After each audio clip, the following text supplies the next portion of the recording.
Shri V Vasif, ഇതിപ്പോൾ ഈ kit കൊടുക്കുന്നത് കണ്ട ഇടങ്ങളിൽ മാത്രമാണ് വാർത്ത വന്നത്. അത് തന്നെ മാധ്യമങ്ങളുടെ ഈ ആക്ടിവിസം എന്ന നിലയ്ക്കാണ് വിമർശിക്കപ്പെടുന്നത്.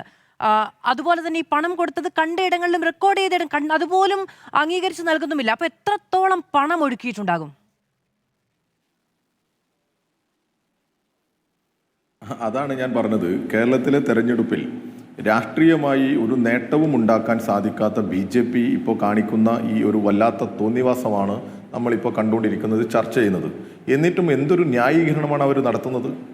പകൽ പോലെ വ്യക്തമായ ദൃശ്യങ്ങളാണ് നമ്മുടെ മുമ്പിൽ വന്നത്. അപ്പോൾ ഈ BJPയെ നാട് തിരിച്ചറിയേണ്ടതുണ്ട്. കേരളത്തിന് പുറത്ത് എങ്ങനെയാണ് ഇവരുടെ രാഷ്ട്രീയത്തിന് മേൽക്കൈ ഉണ്ടാക്കുന്നത് എന്നുള്ളതിൻ്റെ ഏറ്റവും ചെറിയ ഒരു ഉദാഹരണം ഇവിടെ തന്നെ നമുക്ക് കാണാൻ പറ്റുക.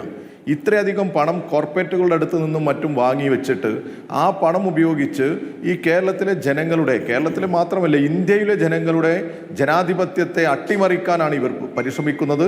ഇവരെ നാട് തിരിച്ചറിയേണ്ടതുണ്ട്. അതോടൊപ്പം തന്നെ കോൺഗ്രസ്, ഞാൻ നേരത്തെ സൂചിപ്പിച്ച രാജീവൻ തിരുവച്ചിറ ഉൾപ്പെടെയുള്ളവർ ഈ കോൺഗ്രസിലെ മണ്ഡലം പ്രസിഡന്റുമാർ ബേപ്പൂരിലാണ് ഇന്ന് 2 കേസ് കൊടുത്തിട്ടുള്ളത്. അങ്ങനെ കോൺഗ്രസും പരമാവധി അവർക്ക് പറ്റാവുന്ന പണവും മറ്റുമൊക്കെ ഉപയോഗിച്ച്, നമുക്കെല്ലാവർക്കും അറിയാം, വയനാടിന് വേണ്ടി ഫണ്ട് പിരിച്ചു പോലും മുക്കിയ ഈ കോൺഗ്രസ് ആ ഫണ്ടാണോ ഇവിടെ ചെലവഴിക്കുന്നത് എന്ന് നോക്കേണ്ടതുണ്ട്. കോൺഗ്രസ് ഈ നാട്ടിൽ ഇറക്കുന്ന പണവും നമ്മൾ ആലോചിക്കേണ്ടതുണ്ട്. ബേപ്പൂരിൽ ഉൾപ്പെടെ അവിടെ ബൂത്തിലിരിക്കുന്നവന് 1000 കൊടുക്കും എന്നാ പറയുന്നത്. 2 പരാതിയാണ് ബേപ്പൂരിൽ കൊടുത്തത്. കോൺഗ്രസിനെയും ഈ നാട് തിരിച്ചറിയേണ്ടതുണ്ട്. ജനങ്ങൾക്കിടയിൽ നുണ പറയുകയും അതോടൊപ്പം തന്നെ തെരഞ്ഞെടുപ്പിനെ പണം കൊടുത്ത് അവരുടെ ജനവിധിയെ വാങ്ങാനുമൊക്കെയുള്ള ശ്രമം ഈ കേരളത്തിലെ വലതുപക്ഷം BJP ആയാലും കോൺഗ്രസ് ആയാലും മുന്നോട്ട് വരുമ്പോൾ അതിനെതിരെയെല്ലാം വികസനവും ക്ഷേമവും പറഞ്ഞ് ഞങ്ങൾ മുന്നോട്ട് വരും. കേരളത്തിലെ കഴിഞ്ഞ 10 വർഷക്കാലയളവിലെ വികസന പ്രവർത്തനങ്ങൾ ജനം തിരിച്ചറിയണം.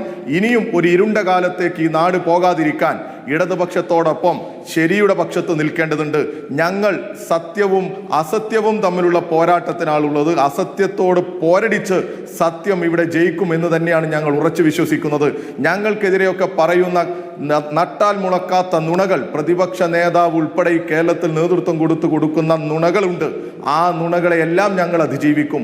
അതോടൊപ്പം ഈ BJPയുടെ പണവും അവരുടെ ധിക്കാരവും ഈ നാട് തിരിച്ചറിയുകയും അവർക്കെതിരെയെല്ലാം ഈ ജനവിധി ഉണ്ടാകും എന്നുള്ള പ്രതീക്ഷ തന്നെയാണ് ഞങ്ങൾക്കുള്ളത്. ശരി.